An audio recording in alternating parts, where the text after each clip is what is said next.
अब जो प्लेटफॉर्म 14-15 है वहाँ narrowing accounts of the chaos that और सरकार बार बार खुद वर्ल्ड क्लास इंफ्रास्ट्रक्चर की बात करती है। broke out at the railway station. However, we have to tell our viewers that the announcement हुई तो लोगों ने भागना शुरू कर दिया। हिंदुस्तान में रह के आपको ये पूरी आज़ादी है कि आप किसी भी पॉलिटिकल पार्टी को सपोर्ट कर सकते हो, किसी भी पॉलिटिकल लीडर को सपोर्ट कर सकते हो, लेकिन किसी भी पार्टी किसी भी नेता से बड़ा होता है देश।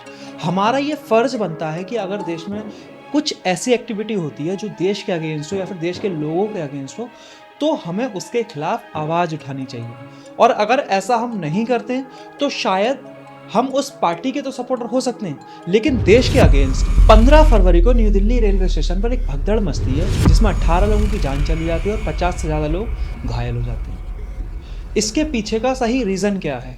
क्या सरकार पूरी तरीके से जिम्मेदार है या फिर पब्लिक की भी थोड़ी जिम्मेदारी बनती है? सरकार को आप इस वजह से क्रिटिसाइज कर सकते हो, जब महाकुंभ जैसी भगदड़ अभी कुछ ही दिन पहले हुई है तो फिर सुरक्षा चूक क्यों? अब हम ये समझने की कोशिश करते हैं कि प्लेटफॉर्म नंबर 14-15 पे शाम को करीब 6:30 बजे ऐसा क्या हुआ जिसकी वजह से इतना बड़ा हादसा हो गया, जिसकी वजह से इतने लोगों ने अपनी जान गंवा दी।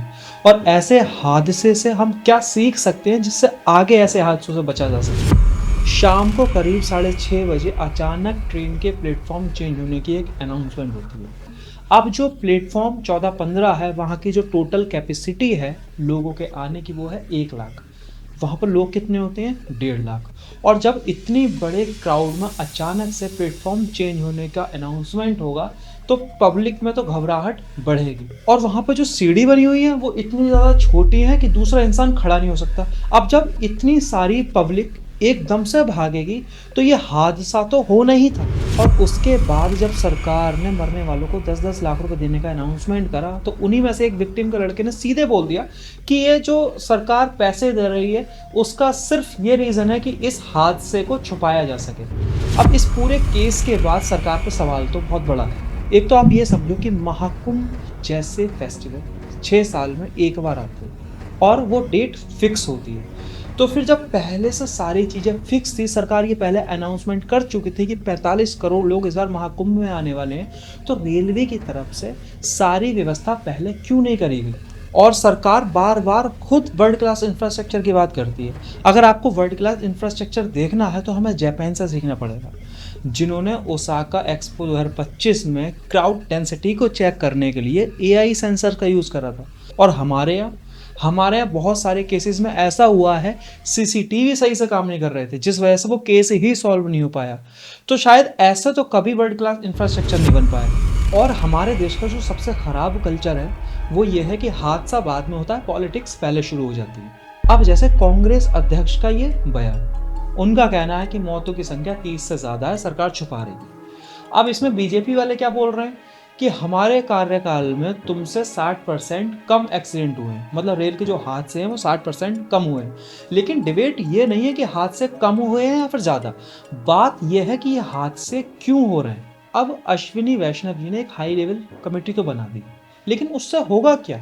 क्योंकि 2023 में बालासोर वाली रिपोर्ट आज तक जमा नहीं हुई। और इसमें सिर्फ सरकार जिम्मेदार नहीं है, इसमें पब्लिक की भी ही उतनी जिम्मेदारी है। आपने नोटिस करा होगा हमारे यहाँ एक कल्चर है कि कुछ लोग ऐसे होते हैं जो अनाउंसमेंट सुनते ही उल्टा सीधा भागना शुरू कर देते हैं। अब भागने वाले कुछ लोग होते हैं, लेकिन उन्हें देख के बाकी जो लोग होते हैं वो पैनिक हो जाते हैं। उस दिन भी ऐसा ही हुआ, जब अनाउंसमेंट हुई तो लोगों ने भागना शुरू कर दिया।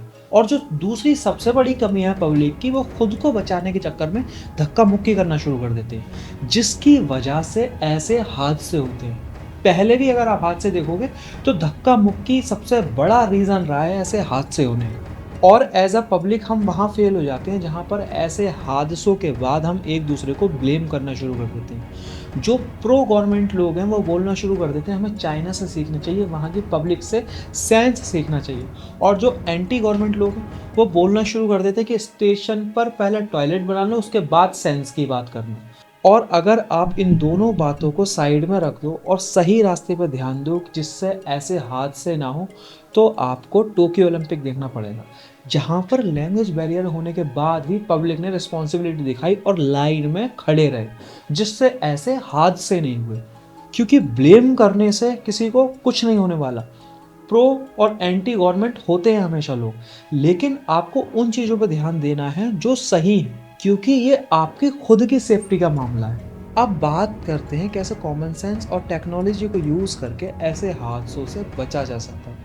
अगर आप मुंबई सीएसटी स्टेशन को देखो तो वहाँ पे क्राउड को ट्रैक करने के लिए एक ऐप लॉन्च करा गया। अब ये लॉन्ग टर्म में तो इतना ज़्यादा इम्पैक्टफुल नहीं है, लेकिन ये महाकुंभ जैसे इवेंट में बहुत ज़्यादा यूज़फुल है। जब ऐसे इवेंट आए तो एक ऐप लॉन्च करना चाहिए गवर्नमेंट को, जिससे क्राउड को ट्रैक करा जा सके। और दूसरा, हमें इंफ्रास्ट्रक्चर में चेंजेस लाने की ज़रूरत है, क्योंकि हमारे यहाँ छोटा फेस्टिवल भी बहुत बड़ा फेस्टिवल होता है। तो पब्लिक प्लेस पे हमें एंटी स्लिप टाइल्स लगानी चाहिए, जिससे किसी का पैर ना फिसले, जिससे अगर ऐसी भगदड़ हो तो एक तो भगदड़ से लोग मारे, दूसरा रीज़न हो जाएगा किसी का पैर फिसलने से। अगर हम एंटी स्लिप टाइल्स लगाते हैं तो काफ़ी हद तक इन चीज़ों से बचा जा सकता है। तीसरा जो सॉल्यूशन है वो है वहाँ के स्टाफ को, जैसे फायर डिपार्टमेंट को ट्रेनिंग दी जाती है, ऐसी ट्रेनिंग दी जाए, जिससे जब ऐसे हादसे हों तो वहाँ का स्टाफ पूरी तरीके से तैयार हो, उसे ट्रेनिंग दी गई हो उन चीज़ों से निपटने की। और लॉन्ग टर्म सॉल्यूशन के लिए गवर्नमेंट को कुछ चीज़ें करनी पड़ेंगी, जैसे कि स्कूल की टेक्स्ट बुक में हमें ये चैप्टर ऐड करना पड़ेगा, जिससे हमें बचपन से ये ट्रेनिंग मिल सके कि अगर हमारे साथ ऐसी कोई चीज़ होती है तो हमें अपने आप को बचाना कैसे है। आपने देखा होगा जितने भी फेमस सेलिब्रिटी है वो कोई ना कोई अवेयरनेस का ऐड ज़रूर करते हैं। उन्हीं एडवर्टीजमेंट में एक ऐड और जोड़ना पड़ेगा, जिससे ऐसे हादसे ना हो, इन हादसों से कैसे बचें इस बारे में। और पब्लिक को ये समझना पड़ेगा, जब भी ऐसा कोई हादसा होता है, ऐसी कोई भगदड़ होती है, तो ज़्यादातर लोग भगदड़ से कम घबराहट से ज़्यादा मरते हैं। इसलिए एक लंबी गहरी सांस लो और थोड़ी देर वहाँ पर रुक जाओ। भागने से अच्छा है कि पहले वो अनाउंसमेंट ध्यान से सुनो, क्योंकि आपसे ज़्यादा वो जो अनाउंसमेंट पे इंसान बोल रहा है वो स्टेशन के बारे में जानता है। तो एक बार उस इंसान पर भरोसा करो, उस अनाउंसमेंट को सुनो, उसके बाद कोई एक्शन लो। और ऐसे हादसों में हमें ये ध्यान देना चाहिए कि हमारे आसपास जो बुज़ुर्ग हैं, बच्चे हैं, उन्हें कैसे हेल्प करनी है, क्योंकि बहुत सारे केसेस में ऐसा हुआ है कि इंसान ने सिर्फ इलाज की वजह से दम तोड़ा है, और अगर पब्लिक उसकी हेल्प करती तो उसकी जान नहीं जाती। और सोशल मीडिया पर लोगों को ये समझना पड़ेगा कि आपको ब्लरी वीडियो शेयर करने से अच्छा है कि आप हेल्पलाइन नंबर शेयर करो, जिससे लोगों को हेल्प हो सके। क्योंकि ब्लरी वीडियो शेयर करने से आप सोशल मीडिया पर भी सिर्फ एक प्रोपेगेंडा फैला रहे हो। अब अगर आपने पूरी वीडियो देखी है तो आपको एक चीज़ समझनी चाहिए कि इस पूरे केस में और ऐसे हादसों में जितनी जिम्मेदार गवर्नमेंट है उतनी पब्लिक भी। गवर्नमेंट को क्या करना चाहिए, जो बजट है वो इंफ्रास्ट्रक्चर पर लगाए, ना कि वीआईपी कल्चर पे।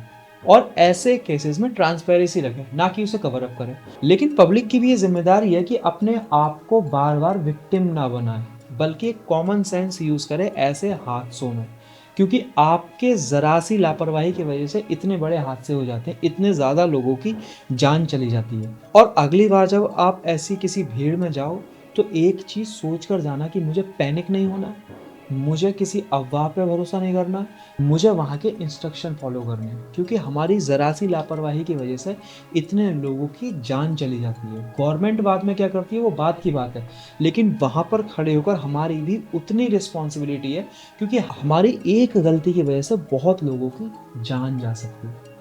बाकी वीडियो अच्छी लगी हो वीडियो को लाइक शेयर सब्सक्राइब ज़रूर करना। Thank you.